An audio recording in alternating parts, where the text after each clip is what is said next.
Tragis dialami salah siswi SMA di Kabupaten Oku. Tewas terberak pas nak berenang bersama kawan-kawannya di Sungai Lengkayap, Desa Laya, Kecamatan Batu Rajo, sesudah menerima rapot dari sekolah.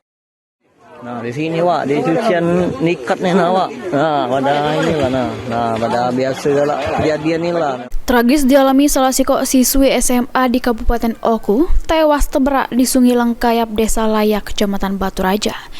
Berdasarkan informasi yang dihimpun PAL TV, korban pergi ke sungai bersama 3 kawannya ke Pulau Tendikat. Sesudah pembagian rapot, diduga pas nak mandi, korban terpeleset sehingga terseret arus sungai. Ketiga kawan korban sempat berusaha nyelamat ke korban namun gagal, sehingga akhirnya kawan korban melapor ke kejadian tersebut ke warga sekitar.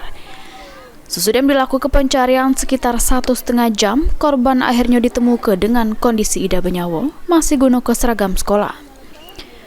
Oleh warga sama Polsek Batu Rajo Barat, korban dibawa ke RSUD Ibnu Sutowo Batu Rajo. Selanjutnya, jasad korban digawa ke pihak keluarga ke rumah duka di kawasan Sukaraya, Kecamatan Batu Rajo Timur untuk segera dimakamkan.